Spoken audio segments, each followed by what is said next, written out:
pambira. Relax lang tayo dito. Magkwentuhan lang tayo sandali, okay? During the paano ako nakapunta ng Navy o paano ako naging Navy, okay? Una yan, nag-apply talaga ako para sa Air Force. Yan. Air Force, dapat ako pumasa naman ako sa Air Force test, pero yung mga sa edad, last trip na tayo sa edad, and then yung trabaho para sa Air Force is medyo nahihirapan sila dahil naghahabulan sa edad ko tsaka sa trabaho, no? Marami kasi kumukuha sa trabaho sa Air Force, yung mga trabaho ko, ganun, no? At yun, nangyari, rin-refer ako sa US Navy. Tinawagan ako, recruiter, and mabilis mga pangyayari. Mabilis talaga pangyayari, mga pambira, no? Parang God's will talaga na makapunta ako sa Navy. Mabilis, but exam, lahat-lahat, maganda yung resulta, mataas yung nakuha ko, yun. Tinulungan talaga ako ni God, no? Sa pagpasok sa Navy, tsaka lahat. Pag pumunta ka sa recruiter na yun, sa Daly City, yan, si Petty Officer First Class Bong, yan. Shout out to you, maraming salamat sa iyo. English pala, thank you to you. Petty Officer Bong, nakapasok ko sa Navy. And then yun, tinulungan niya ako pati sa mga kailangan ko, hatid sundo, mga pambira, no? Kaya Air Force, di naman ako ganoon noon, pero talagang God's will. Hatid sundo, pambira. Yun, hatid sundo hanggang sa matapos, hanggang pagpunta sa hotel, hanggang maka-flight ako, yun. Pati yung mga test ko, and willing sila talaga tumulong. Kahit na medyo yung mga iba, mababa yung test nila, ayaw nila silang tanggapin sa ibang military. Ngayon na nangyari, tinulungan nila sila na makapasok sa Navy, kaya pumunta kayo dun sa Daly City, dun sa recruitment agency dun. Yan, si Chief Sixto, yan. Si Petty Officer First Class San Juan.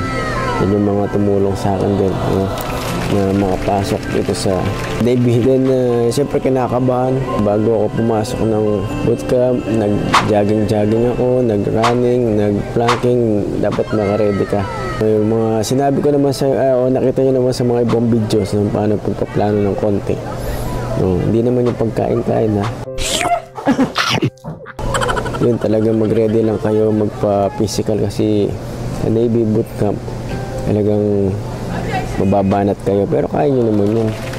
At yung mga general orders, chain of command, pagdating dun talagang memorize nyo. General orders, chain of command, ano pa ba, CO top 6, ano pa ba, pag minsan sasabihin ko lahat, memorize nyo na mga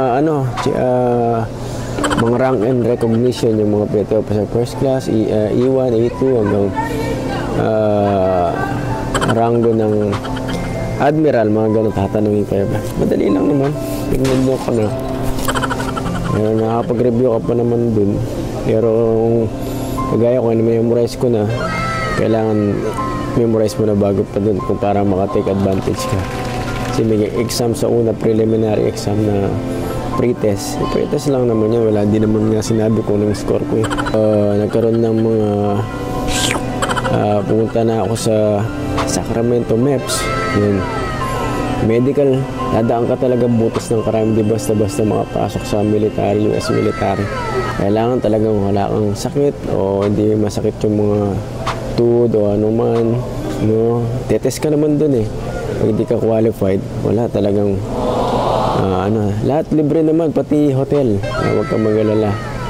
Kahit wala kang dalang pera dun, ayos naman, no? Yun, nakapunta na ako sa hotel nung unang beses, tapos pumasa nga ako sa medical. Pumunta kami ulit, nag-hotel kami ulit. Nag-hotel. Tapos kinabukasan, yung bago, one day before bootcamp, nag-hotel ulit. Tapos kinabukasan sa MEPS, tinest kami ulit ng mga ilang mga medical. Yun, palipad na kami sa Sacramento. Sacramento, yun, nandun na yung mga kasama ko. Yung mga kasama ko, nalilipad kami. Binigyan kami mga libre naman lahat, pati yung mga meals nyo papunta sa airport. Kompleto, wala kayong babayaran dun. Kung ano kayo, kung talagang ano, pagdala na rin kayo extra pera mo. $100, siguro $50, pwede na yun. Wala naman kayong gagastusin pag sa bootcamp. No? Yun, linipad na kami, connecting flight. Pumunta kami una... Ay, saan ba? Nakakalimutan ko na eh. Yung mga check, binigyan kami yung para sa meal namin, yun. Nakapag-meal kami, inubos namin lahat ng pera na yun. Siyempre, hindi na ma-reimburse yun eh. And then, pagkalapag namin sa Illinois, yun, sa O'Hare Airport. Kakain sana kami. Dapat sama-sama kami. Palagay ko, pag sama-sama kaming pumunta dun sa bootcamp, magkakagrupo siguro kami yung galing sa MEPS na Sacramento. Kaso nangyari, naiwan kaming tatlo. Kasi yung una, yung kwento dyan, naiwan yung isa, naalala ko, baka hindi niya alam daan kasi pasikot-sikot, binalikan ko. Siyempre mabait si pambira, no? Pero baka maligaw. Sinundan pala kami nung isa, baka maligaw rin kami, sabi. Kami natira, tapos kami napunta sa isang division. Ngayon, yun yung naging ARPA ko, yung leader namin. Pagdating naman, ayun, nakakain na kami pagdating sa USO na tinatawag, yun, mabilisan na yun. Talagang sinign up na kami, ganun, tapos naghihintay na kami ng bus, kinakabang kami dahil nandun yung mga military na naka-uniform, syempre tatakot kami. Pero hindi yung unang command nila, ilagay mo yung bag mo sa kalawang kamay. Yung backpack mo, i-hand carry mo lang sa kalawang kamay. Dapat follow mo, yun yung unang orders. And then, naghintay kaming konti, yun, nandun yung mga chief, petty officer. Nandun nakaupo kami, naka-angel seat ba yan? Angel seat. Yun na angel seat. O, angel seat. O, ano man yun. Hintay kami, kinakabahan lakat kami. Nag-ano pa kami, pinata. Ano bang pinata? Kapampangan pala yung nagtakin kami, yun, ano kami. Tapos naghihintay ng bus, ang tagal din. Dumating na yung bus, yun. Bawal kang matulog sa bus hanggang makapunta sa kampo, sa bootcamp, bawal. No, 30 minutes yun. 30 minutes drive o 30 to 40 minutes drive, bawal ka. Masisigawan kayo na kinakaban lahat ng mga ano nun. Gusto ko nga matulog nun eh. Pero konti napapaano ako. Pero parang kinakabahan. Pagdating naman sa bootcamp, dun sa talagang bilisan. Pisan.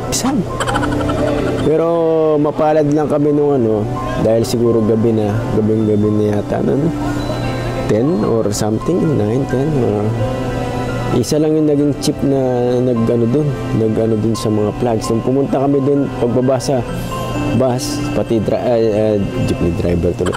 Yung bus driver sumisigaw na, run, parang gano'n. Run na kami dun, papunta sa loob dun sa kampo. Pero bawal mong step yung mga flags. Yun, kung hindi mamatay ka, masisigawan ka.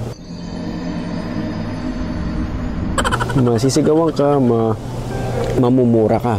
Mangyari, wag mong step yun. Tas yung cellphone mo, patayin mo. Sabi bago pala kami pumunta sa loob o sa bus, patayin mo na yung mga cellphone, sabi niya. Tas pero doon naman, nakayuko ka, hindi ka pwede makatingin, stiff neck ka talaga. Di ka makatingin, nakayuko ka lang, hindi mo pwede tingnan sa mata, kundi dead ka talaga.